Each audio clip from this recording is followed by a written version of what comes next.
De'Zhaun Stribling, best receiver in the draft, Dibs. Best receiver in the draft. It's De'Zhaun possible. Stribling. Well, we do know from experts, not Greg Cosell because he doesn't do the mock draft thing, but the more people who do the mock, they do the mock arena. He was a guy over the course of the last week or so was soaring up people's boards. Absolutely. And so if you believe that he is the best receiver in the draft, and then you think about what the Niners did to back that thing up to get into the second round and still get him, if Stribling turns out to be the best receiver in the draft, well, then that was a genius play by John Lynch and Kyle Shanahan. Yeah, trade back. Trade on back. It's a Fat Joe song. And lean back. Trade back. Trade back. And Trade still back. get the guy that you want, theoretically. So we'll see how that all goes. De'Zhaun Stribling and the rest of the Niners rookies have reported. The veterans report on Saturday. We will get to that coming up a little bit later on. Is this a fair answer, Dibs, from the 925 on our text line, 888-957-9570. We asked Giants fans, what redeeming qualities does Tony Vitello have as manager? And the 925 said, consistency? ? Is he consistent? I guess you could take that a number of different directions. Would you call Tony Vitello consistent? He's consistent to the extent that he has a lineup or he has an 8-man in the field construct, and you go out there and you play your guys. Like Adames, Chapman, Devers, when healthy, they play. Arise, Schmidt, Ramos, Jung-Hoo Lee, they play. Catcher is still kind of been a revolving door. Yep. And then the Gilbert and Harrison Bader and whoever, Jonah Cox, whoever else is able to be out there. Yeah, some Barracoto here and there. Here and there, but I do think, unlike what we had in previous regimes, which was, hee-hee-ha, mix and match and platoon, he's been consistent about that.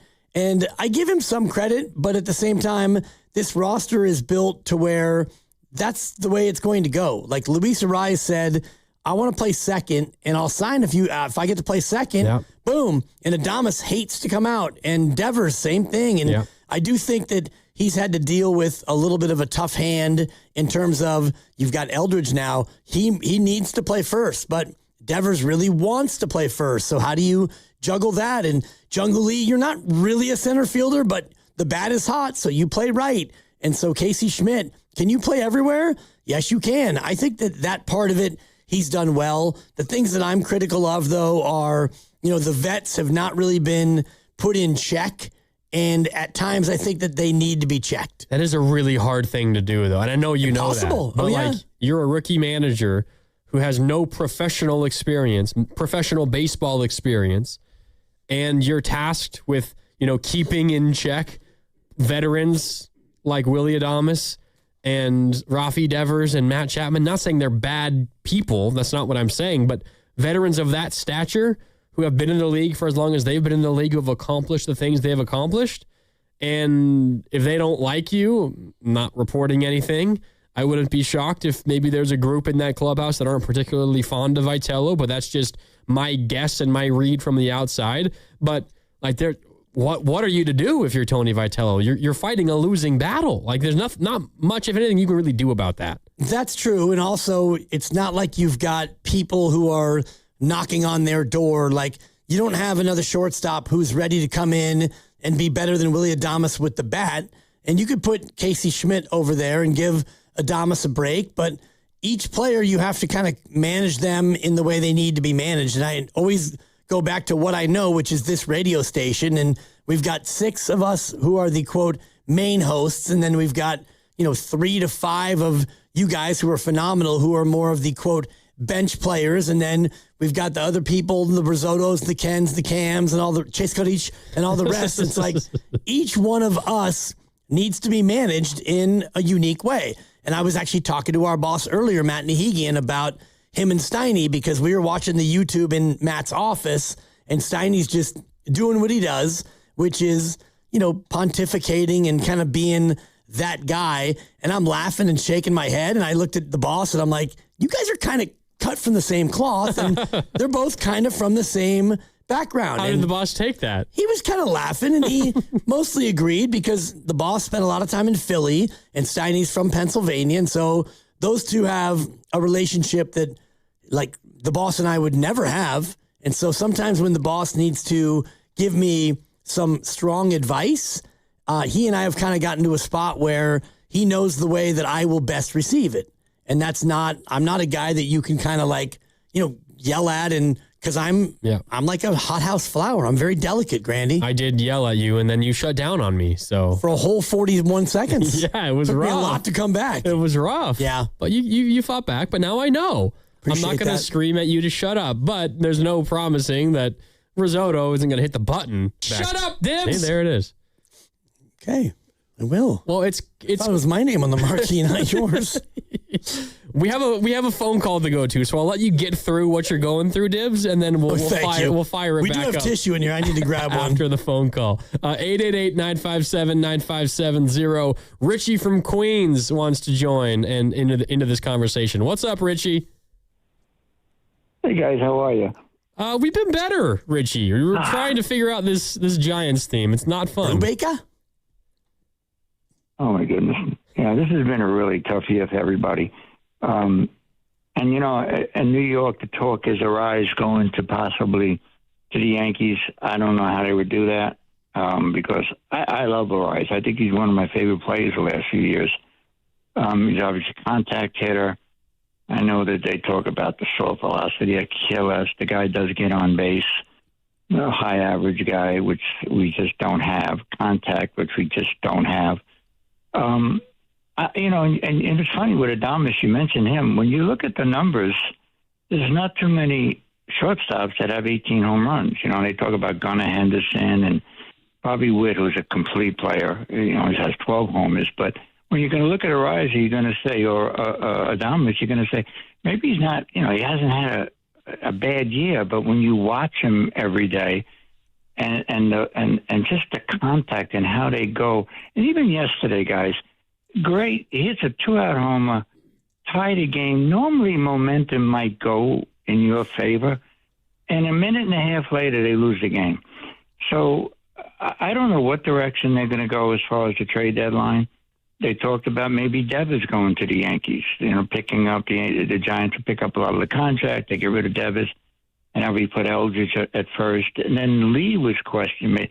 That would bother me because I'd like to see Lee on the team, next year. Obviously, the pitching staff Ray's going to be gone, I would think. So is this a frustrating year when you look at the Pirates and the Marlins and all these mediocre teams that are right in the thick of the wild card, and we're 17 games under 500? I mean, there's 16, no way. 16, Richie. Only 16 under. Yeah, I missed one. All right. Sorry about that, guys. I got to be more perfectionist than that. Hey, guys, did you guys talk about golf at all, the Open? We talked about it a little bit. I talked about it more, Richie, in terms of my sadness that the major season is over. But, I mean, I wonder what you want to say. What I want to say just quickly is Ryan Fox, if all of these guys would play that fast, I think that more people would be into golf. Yeah, I do believe that. And I also loved his attitude when he said to his caddy, let's end this, because 90% of the people on the 18th, which was the toughest par 4 and a closing hole, everybody's thinking playoff, if anything, or he loses it and come out to outright win it. But the DeChambeau thing, guys, did you touch on that? Oh, yeah. We did last week. Egregious. There was, if anybody, and again, there's always two sides to a coin and two opinions. I don't see how the opinion can be that he went in there like a bull in a china shop. Yeah, he did, Richie. And I don't want to say that. Sorry, Richie, I don't mean to cut you off. We touched on DeChambeau on Friday. We did. And, I mean, Richie, I know you're still with us, and I thought that was a clear-cut two-stroke penalty, but the one that struck me was on Sunday where Scottie Scheffler hits it 100 yards left of the hospitality tent, but he doesn't even go look for it because you get 3 minutes to find it. So instead, he's just arguing with the official over whether or not he actually has to find it. And they agreed that because it's in a certain area, he doesn't have to find it. He gets free relief, and he makes birdie. And I think about if you and I, Grandy, were out golfing, and if I hit one that far offline, and I probably would, before you even go look for it, you probably just drop another one and take the penalty and you play on. Yeah. But with all these giant tents, I know that their rules are different, but everyone's giving DeChambeau a hard time for stomping the grass, and he should have gotten a penalty, but Scottie got the break of all breaks and made birdie somehow. Yeah. Anyway, at least it didn't result in a major, finish for him. If he had won, it would have come under major scrutiny. Whatever. Can I take you back to October 30th, Dibs? Please. So this is when Buster Posey introduced Tony Vitello as the Giants manager. We're 100 games into Vitello's managerial, career at the major league level. The Giants are 42-58. I figured we could run through Posey's opening comments, his opening statement when he talks about how great Tony Vitello is and, what he heard about him through this whole hiring process. And we'll take it in chunks. I've split it up into 6 different bits, Dibs. It's a lot of chunks. Here's bit number 1. Posey introing Tony Vitello, talking about him being a natural leader. When we first started talking to Tony, it was abundantly clear that he was a natural leader. Wide range of topics, and I think some highlights that I came away with from those conversations were, some of his vision, his conciseness, and plenty of other leadership qualities. He's a natural leader. He's got great vision. He's concise, which I don't really understand. But 100 games in, would you describe Tony Vitello as a natural leader, Dibs? I would, but it's one thing to lead 18, 19, 20, and 21-year-olds who are coming to your program because your program is successful and you're an institution. And it's another thing to go to the major leagues where you've never been before, and now you're leading guys who are 100 millionaires who've been doing this for longer than you even were at Tennessee. So now I don't think that you can walk in with the gravitas to be that concise and to be that much of a natural leader. It's impossible unless you have the absolutely perfect group of guys. Or you're just this other, you're incredibly vivacious and you're just this otherworldly speaker and you can control the attention in any or every room you walk into. Or you start out 24-7. That helps. So, that helps too. I mean, if they would have started great and they were awful in April, so the Giants players start great and Tony's rah-rah conciseness and everyone's like, man, Tony Vitello, Buster, how am I about right? This guy? Chestnut checkers, but because everybody, for the most part, started poorly, then it starts to be more of a head-scratcher. Specifically the offense. Right. And the veterans. All were off to terrible starts. All of them. And so if you're one of those veterans and this is your new manager and he's managed you for 20 games and you're hitting 150 or whatever it was and the team is already 6 games under 500, it's going to be that much harder to be the natural leader and to win over the clubhouse. All right. Part 2, when Posey introduced Tony Vitello on October 30th. Here's Posey talking about how all he heard from everybody else, this guy, he's a winner. Here's Posey. I think where it really took off for me is when you start making phone calls and you talk to so many different people that have come into contact with him for years and years and been in his world, and you start to hear some of the attributes. And conversely, Tony had a lot of conversations with people in our own organization, and the feedback was all the same. The response was, this guy's a winner. Everybody Buster heard from when he was for trying to figure out who Vitello is and if he's worth offering the managerial job to, everybody told him he's just a winner.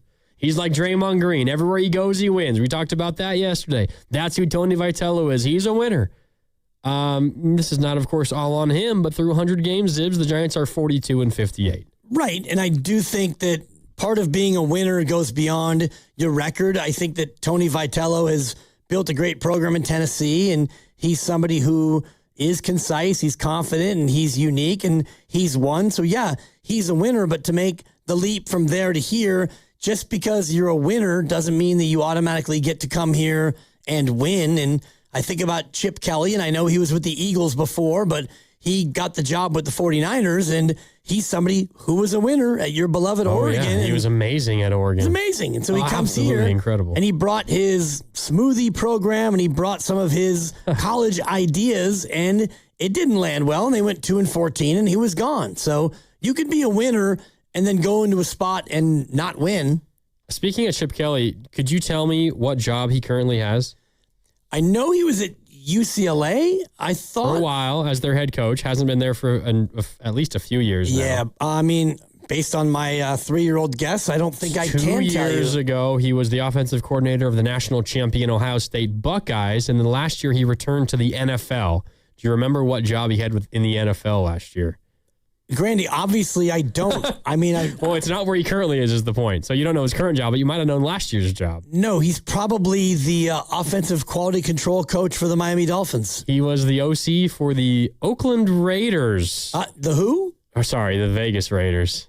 Wow. The Oakland Raiders. What an idiot I am. My God. The Las Vegas Raiders. I don't think he made it through the season. They probably fired him before the season ended, or maybe immediately when it ended. He's now the offensive coordinator for Northwestern. He's back in the Big Ten. Okay. I don't think he'll be as successful there as he was at Ohio State. No, but we'll find out.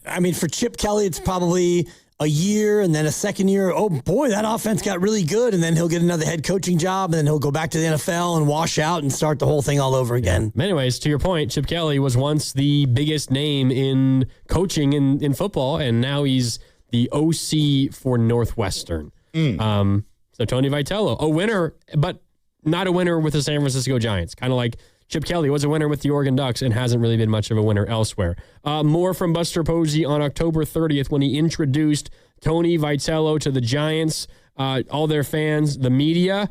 Here's what Posey said he's going to do for all the players.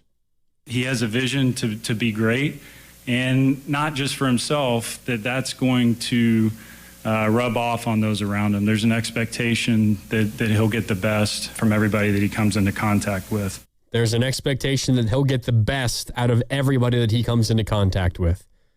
I don't think that's happened so far this year. It hasn't, and I do think that, for me anyway, it goes back to the core tenet of the challenge of the hire, which is you're bringing in somebody who's never been at this level, and he's never dealt with, as far as I know, he's never coached people of this age and of this experience level. And so what you have to do in that spot, you rely on your leadership and your communication and the rest of it, but the essence of who you are as a coach is probably not a great match for pro baseball, because in Tennessee, it's, you're going to fire the guys up, and we got Mississippi State this weekend, and we have to go out there and, execute and this and that. Got to be tough. I thought you were doing stuff. The guru for a second. I thought about it, but when you're dealing with pro baseball players, you can ratchet it up every now and again, but these guys have been through it and they've seen it. How many games has Rafael Devers played? Probably 1,000. And Matt Chapman, the same, 1,000. And, Willy Adames, probably damn near 1,000 games. And so they've seen everything that you've never seen. So if you come in with a passion and a blueprint and all the rest of it, how is Tony Vitello supposed to really wrap himself around this when he's on game one and they're on game 1,001? I feel like, obviously, you're Buster Posey, you're introing your new manager, you're going to sell him to the best of your ability, because you're not going to go out there and say, well, yeah, I mean, he's won in the past, and, we hope he can win here. You're going to be definitive, and you're going to say he's a winner. He wins everywhere he goes. He gets the most out of everybody. So maybe this is a little unfair holding Tony Vitello to those standards. I think it's more so maybe an unfair expectation that Buster Posey set for Tony Vitello, considering the roster that he was taking over, the bullpen, the starting pitching, and all that. More from Buster Posey on October 30th as he introduced Tony Vitello. What is he going to be as a teacher, as a motivator? Here's Buster. Tony's a teacher. He's a motivator, tireless worker, and someone who understands how to build culture. He understands how to build culture. I mean, I don't know how you view the Giants, Dibs, from the outside looking in. This does not seem to be a team that is completely bought in. They seem to be, we saw it with Willy Adames yesterday, just totally shocked that the ball was thrown to him at second base. That does not seem to me to be a guy that is showing off the culture of the clubhouse set by Tony Vitello. And it's impossible for him to come in and set the culture when he's never been in the clubhouse before. So his culture is one that he developed at Tennessee, and there's a certain order of things, and there's a certain way that you're going to go about doing things. But if that doesn't jibe with major league players, and I heard reports in spring training that he was doing things that kind of came off as a college approach, of course, because he's from college. And so if the vets aren't open-minded to buy into his way of thinking, then there's going to be a little close-mindedness and maybe even a little bit of pushback. And that's hard to undo over time. Yeah.